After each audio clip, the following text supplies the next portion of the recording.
มหาการุณิโกนาโถตถาคตภะคะวันบุตตะปัจเจกพุทธะอรหันตะ โพธิสัตวะภารัตรัตนะโพธิสัตวะบาบาสาเหบดรเบียเมกานะโมพุทธายะนะโมธัมมายะนะโมสังฆายะเจพิมสังเกชดังสุขีชักนำลาสังโชบาโดดักนี้กับโซเจดังเกชินโซเกเปโซนำเกโดลาเป็นสีสังเกดุปาโชสิมเจนำเกสุมปาดาโลเจจิตาวะเสสงทดมงเทกไปโชเกโคโลคุโดโสตายาถาคเตปาราคเตปาราสังฆเดโพธิสวาหาอุมานิเปเมโห Pay respect for the Buddha, Dhamma, Sangha, and all the Bodhisattva and all Mahasiddha.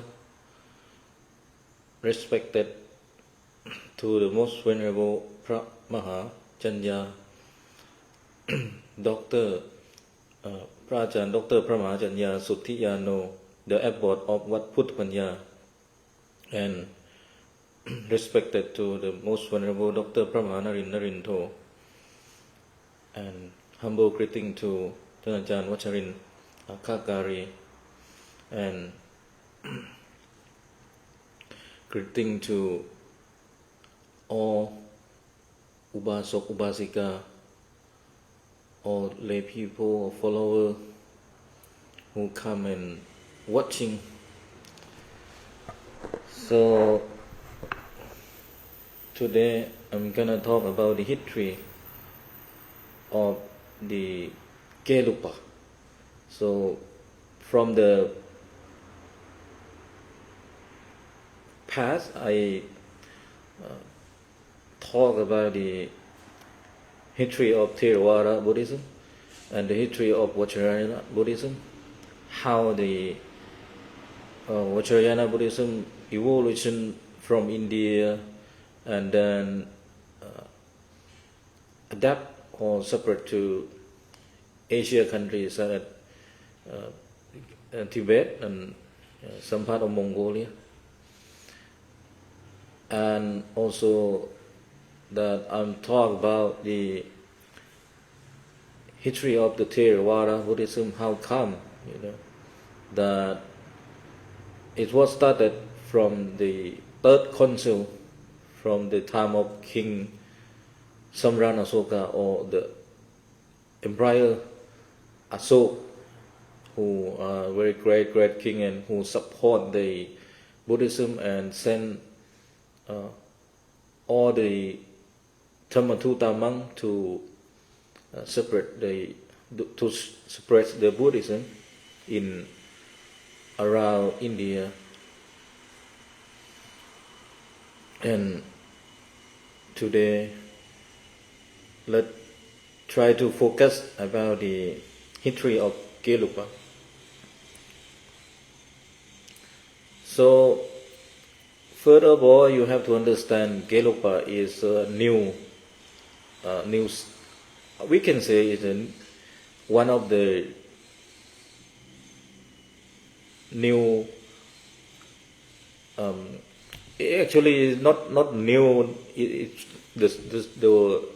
The sound is not like something new, very new. It's not like that. But I mean very new if compared with the Yingmapa, Kajupa, Sakya, and Chodangpa. Because in Tibetan Buddhism, as you know, that we have many Buddhist schools. Let's start from Yingmapa, Kaju, Sakya, and Chodangpa, and Gelugpa, and Bon and Trungpön. So for the Tibetan administration or Tibetan in exile, they count, formally that only 4 schools, only 4 main schools. They not count Trungpa or Pön to be Buddhism. The Tibetan government in exile identify Trungpa or Pön or Bonpo is like religion, not one of school Buddhism, not the Buddhist school. Yeah. So yeah, some people may not agree with that. Yeah. Some people who follow Phra Narong Wuthimethee, they might not agree with that idea because they found that one of the great richest Buddhism that already arrived and already working well in Tibet before the Buddhism from India come. I mean, I think in the Changchun dynasty at that time we have very strong about the practice of that we call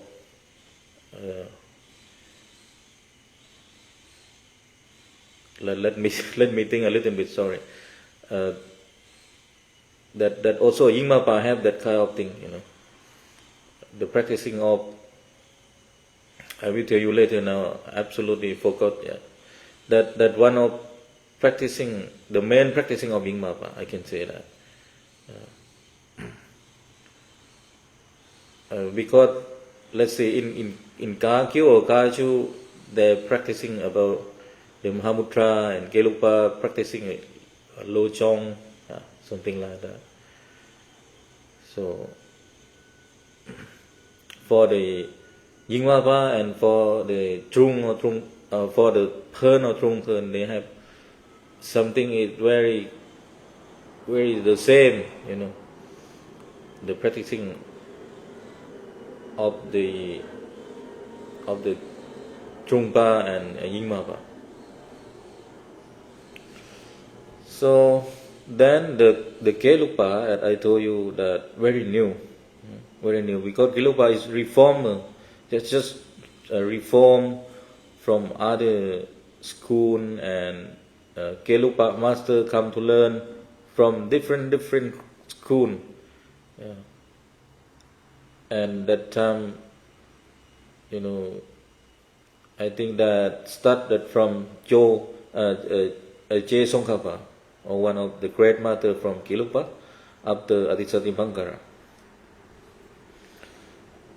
Oh yeah, so I remember that the socks and practice from the Yingmapa and from the Tungpa or Phern, and the Phern of the people who follow Phern of the Trungpa master, they feel that they confirm that about the practicing of I already forget, I don't know why, that we still have already in Tibet in the Changchun dynasty, before the Buddhism from India.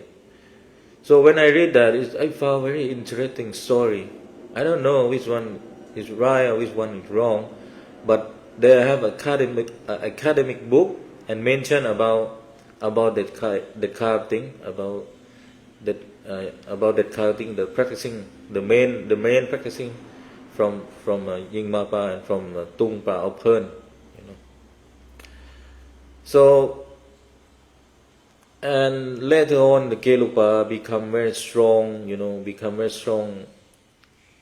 Buddhism, where we become very strong Buddhist school in Tibet, because that time the king of, we call the Mongolian king, at that time they support the Dalai Lama, and the name of the Dalai Lama also given from the Mongolian king.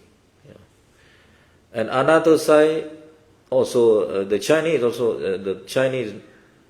empire or Chinese family also support the Kagyu or Kagyu, one of the great Buddhist school from Naropa, from Tilopa, Mapa, Kampopa, Tilopa.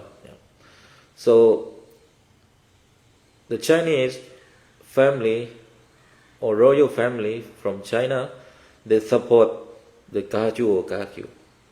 So remember that at that time, Mongolia or Mongol and China become enemy. So when we're talking about Tibetan, why they lost their country because of because of sometimes a lot of conflicting between the sponsor from two sides, from the Mongol and from the China, because Mongol and China become enemy. So, but whatever, later on, Gelugpa become very strong, very strong Buddhist school, and Gelugpa become the head of state. Or the Dalai Lama until 14 Dalai Lama, the representative that was of the head of state. So then become a Gelugpa very stronger, become very main school, I can say that. But let's see how the Gelugpa come. So one of grandmother that we call Atisa Dipankara, or we call Kadampa Lenis, is very old name before Gelugpa. Before we call Gelugpa. At that time we call Kadampa Lenis or Kadampa traditions. In the 11th century, the Bengali master Atisa, Bengali is mean right now is Bangladesh. Remember that. At that time, Bengal and Pakistan it's part of India, it's part of India. And at that time, Great British, England occupy India and take care all the important places of India, such as Pakistan and Bangladesh.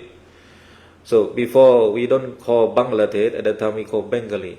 Okay, so Atisa Dipankara, he was a Bengali people, or he was a great-grandmother from Bangladesh. But right now many people in Bangladesh, maybe they don't know that who is Atisa Dipankara.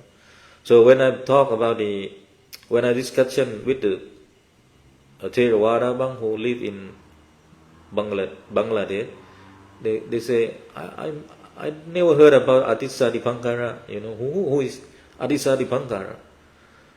So that also happened in Sri Lanka, a long time ago I came to Sri Lanka and I asked the name, the Tibetan master who come in Sri Lanka, and they don't know, many, we have 2-3 Tibetan master came to Sri Lanka, and I asked about that name, they don't know that. Even in Sri Lanka, we don't have only Theravada. We don't have only Theravada in Sri Lanka, but also we have Mahayana master who come, and Vajrayana master also come.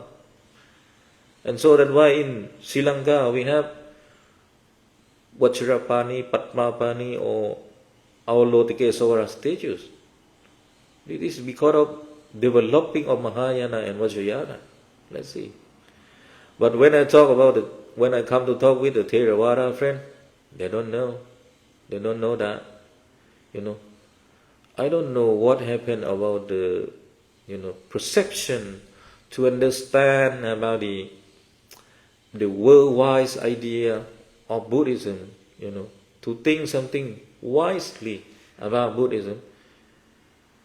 It's Lord, it's Lord. We cannot understand the developing of different Buddhist school in your country, in Sri Lanka, sometimes. If you are Theravada, you know only Theravada, you understand only Theravada, and you feel Theravada very, very, very great. And we don't include Mahayana Buddhism come to the same that developing of Buddhism. So in Buddhism, we have many Buddhist schools, and we have to open and understand that. And each of school, they are developing, they are reform, they change, they adapt that. So they are parts of our sister and brother, even we are different Buddhist school, but we all believe and respect to the Buddha, the Dhamma, the Sangha. So remember that. So let's come back a little bit in 11th century, the Bengali master Atisa Dipankara at that time from 982 and 1052, 54. So Atisa Dipankara he traveled to Tibet to restore and purify Buddhist teaching. He emphasized monastic discipline because he was a monk. He was a monk. He's very different from Guru Padma Sambhava or Guru Rinpoche. And Guru Rinpoche, he was a yogi or masita, or he tried to settle the non-monastic organization, non-monastic religion, I can say that. And Adisa emphasized monastic discipline, study, and the gradual path to enlightenment. Let's see.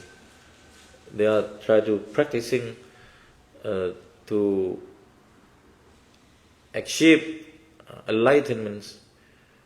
So with his outline in his seminal text that we call Bodhi, let's see, Bodhi Padipa.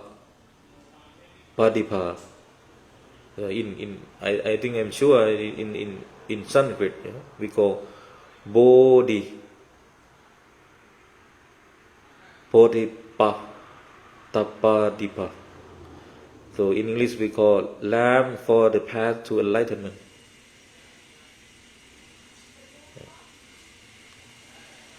It's quite very different from the Bodhicharyavatara. But this we call Bodhi Padipa, lamp to the path to enlightenment. His follower established the Gadam or Gadamba school, which a very strict school, and conduct and systematic study. In this text we call Poti Patha Patip or Poti Patha Patiba. That means the lamp for the path to enlightenment. So, and come to learn a little bit about the second master after Adisati Bhankara. The great mother, he is founder, I can say, of Gelugpa. He is Je Songkhapa. He is Je Songkhapa.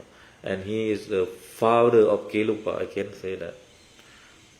So that happened in the late 14th century, Je Songkhapa, in 1357 and 1419, a great scholar and reformer. Yeah. So Je Songkhapa, he was a reformer, and he gave teaching of the Gadam lineage along with other Tibetan tradition. Let's see, Je Songkhapa, he tried to, teaching about Gadamba lineage, and at the same time, also he, learned from different Buddhist tradition. He learned from Sakya, he learned from Kagyu, right? So, Je Songkhapa is very open mind to learn from different Buddhist schools, to develop, to make strong to make Buddhism strong in Tibet at that time, I can say that. And in 1409, he founded the Ganden monastery and making the official establishment of the Gelug, And the word the Gelug mean virtuous tradition. School of the Gelug tradition is also known as the New Gadamba. So we have two names. One is Gelugpa and second is New Gadamba, because it's reformed and built directly upon Adisa foundation. So right now in England, we have very strong Tibetan Buddhism. But if you come to that temple, you might have seen only very few Tibetan, but you will have seen a lot of Western people who come and work on that Buddhist project. So the Gelugpa tradition is also known as the New Gelugpa. We can call both Gelugpa or New Gelugpa, but mostly people call Dalai Lama. That's it. They don't know. Even they don't know Dalai Lama.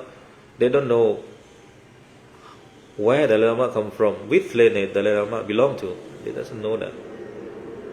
But I think if you want to study some people very deeply, we have to read it. We have to understand it. And in the Gelugpa tradition is also known as the New Gelugpa. And because it's reformed and built directly upon Adisa foundation. All right.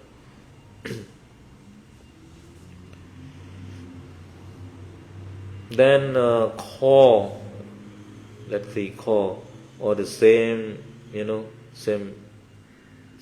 capacity of people who have that. So the Gelug school is characterized by its ritualians, academic study, debate, strict monarchy, calligraphy, and structure,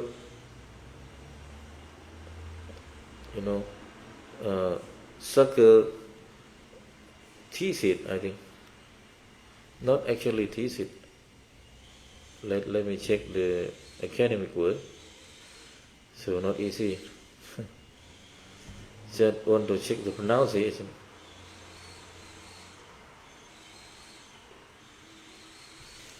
Synthesis. Synthesis. So the focusing of Adisati Bangara, the focusing of the Jesongapa, they are suggesting of Sutra, Tantra. And the head of the tradition is the garden tripa. So you may heard this temple is very big. Even we have now in India, we call Dipungkaju, and Yingmapa, Sak, Gaju, and for Gelugpa, sometimes it's very, Gelugpa have many followers, I can say that. And they love, the Tibetan people, they love to cook when the foreigner come, so that's why Tibetan people try to invite you to take, Many Tibetan, many Indian, they feel very good for India, for our land.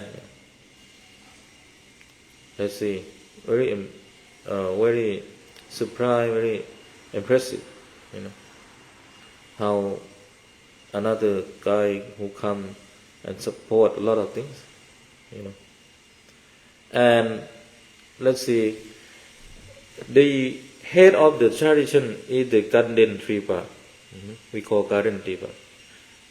Now we have, I think now we still have the new one. Not exactly new, but he just arrived from his position around maybe this year or last year. And over the time, the Gelug tradition became the dominant political and spiritual force in Tibet, particularly through the lineage of the Dalai Lama and Panchen Lama. Is the reason behind it. I never thought of that. A very deep reason why we could not have the everything about Tibetan Buddhist study. Some people may not agree with that idea. So, and structure thesis of Sutra and Tantra, the head of the third tradition in the garden river, tone honor of garden. Over time, the Gelug tradition become the dominant political and religion, and political and spiritual force in Tibet, particularly through the lineage of the Dalai Lama and Panchen Lama. Okay, let's see the summary that era of person rule in Gelugpa history. This is the idea how to learn and to understand by reading in English. Yeah. So, and then second, Adisadipankara, 11th century, and let the foundation, systematic study and discipline come about lineage. And also one of the great master, his name is J. Songkhapa. So we found that in the Gelugpa tradition based on Adisa teaching and at Blackbridge Garden River. So then after that we have J. Songkhapa, fund as the Gelugpa tradition we call of Adisadipankara. He did already. So Adisadipankara teaching and established garden monastery. I'm not sure. Maybe they don't have it. So then we have Gelugpa, the meaning of virtues, one or no academic debate and monastic discipline. So the Gelugpa, they feel very proud and they include whatever another Buddhist school have, and they try to develop with the foreigner, the white people. So let's see, Gelugpa meaning virtue one who let's see, for academic demerit and monastic discipline. And let's see next, Dalai Lama, a prominent spiritual leader originating from the Gelugpa tradition. So he belongs among, and if we have a Tibetan temple in Thailand, we can call that monk Long Pi. Yeah, no problem. So let's read a bit the early life and education. So Adisadipankara Sijana was a legacy Buddhist mother born in a royal family in Vimalamapura,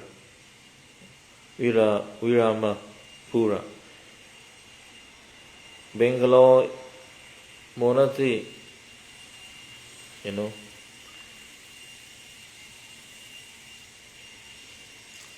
Bangalore or modern day Bangladesh, renouncing his privacy with private and young age, the boy, so many children, come to learn the good thing from them. So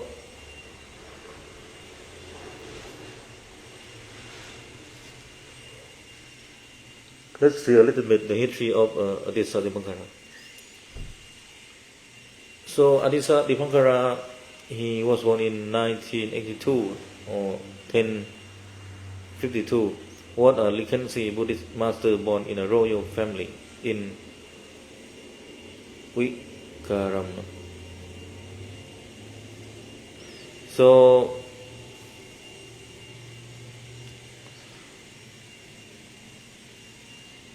I don't know how can I talk you feel happy. So let's see. A renunciation is precisely prevalent at the young age. He spent decades studying under the renowned master across India and Chan, until the you and me cannot study again, then they will do like that. So I myself study, Tibetan, Vajrayana, Mahayana, Vietnam. I try to read and I try to understand. Right now I can make a decision. So Aditya Dipankara, he was very hot, but she is very strong. And let's see the journey to Tibet and revival of Buddhism. So in 1042, responding to an interview from the lineage of Western Tibet, and let's see, in Tibet, what declining due to the political instability and misunderstanding of tantric practice.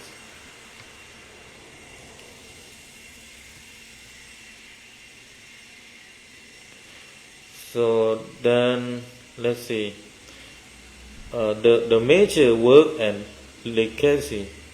So his mom is influence work and Blvd.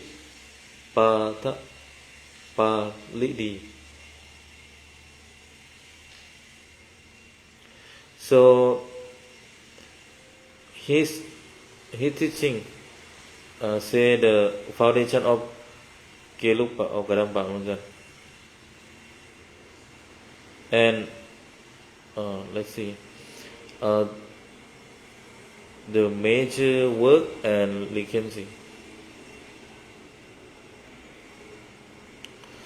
So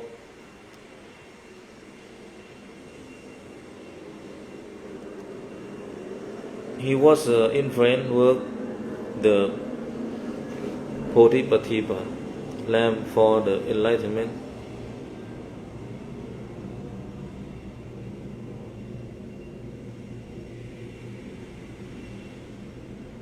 So let's see, his most influential work, that book, the Buddhapanya, lamp for the eighth path to 18th century.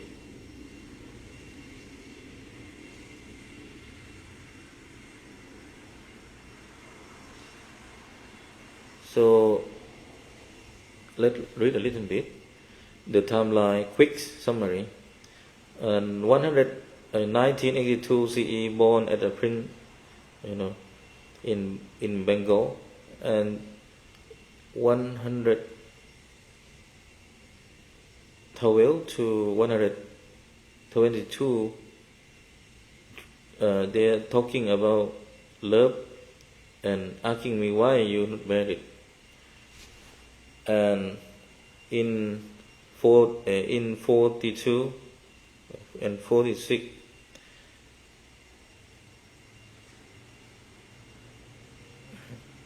so I think I will stop from now. I think, yeah. And then next time we will come to study something deeply in the text, not only in history like today. So thank you for all of you who come and watching and try to understand my English. And thank you for being patient, and thank you for give me hope. Thank you for support me. Bhavatu sappha manghalang rakhantu sappha devata sappha buddhanupavana sappha dhammanupavana sappha sanghanupavana sattha soti bhavantu te.